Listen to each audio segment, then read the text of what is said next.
Good day, I am Marjobs Pelasas, taking up Bachelor of Secondary Education, major in Science in Surigao del Sur State University. The purpose of this video is to address the two issues tide causes on the people living nearby the shorelines of Tago River. Based on the definition of tides provided by the National Geographic Resource Library, tides is caused by the gravitational pull of the moon, and the rotational force of the earth cause tides to rise and fall across the planet. So what are the two issues that concerns the people living nearby the shorelines of Tago River?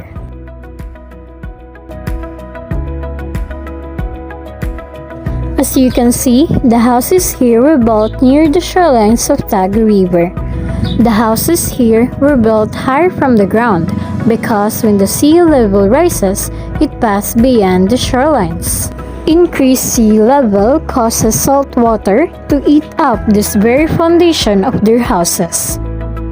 According to S. E. Smith, saltwater penetration off wood leads to the formation of fuzzy salt crystals on the surface and slowly pulls out lignin, part of the cell wall of the wood. Over time, can cause structural damage as the salt eat into the wood. And these houses were exposed constantly to salt water due to high tides, making this wooden house foundation to deteriorate gradually.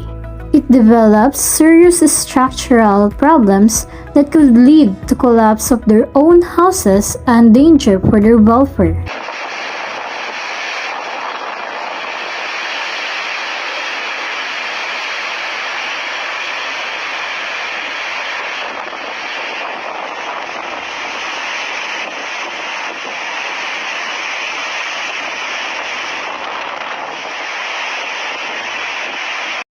Just recently, Bagyong Irene had left a great damage and impact to the livelihood and household of some places in Surigao del Sur. Lots of infrastructure were damaged, and those who were greatly affected by the storm surge are those who reside in the danger zones, which are those people who reside near the sea. Tide surge flooded the harbor of Tago Poblacion, and these houses were the evidence of the wreck the storm surge have done.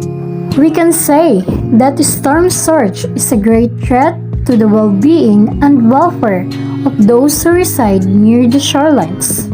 What are the precautionary measures the government had done to address the issues? The building of Baywalk is beneficial for the community of Poblacion Purisima, especially to those who reside near the shorelines of Tago River. It acts as a barrier between the river and the harbor where the residents reside. Definitely, it lessens floodings and destruction of properties due to raging waves when a storm hit the community.